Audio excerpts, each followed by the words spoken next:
Federico Grassi, presidente della Gevi Basket Napoli nel 2021, come lo possiamo definire in un aggettivo?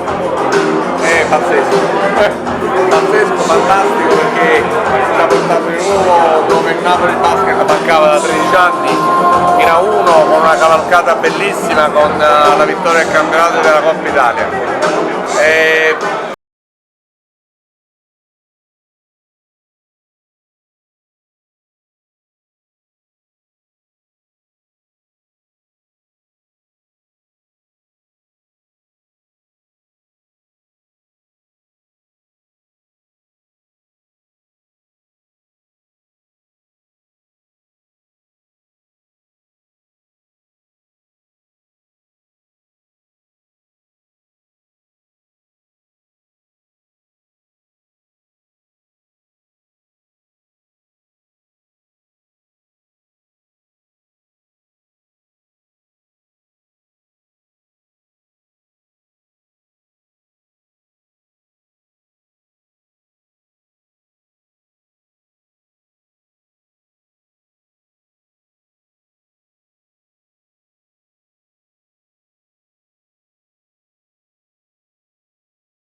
dobbiamo ballare fino alla fine.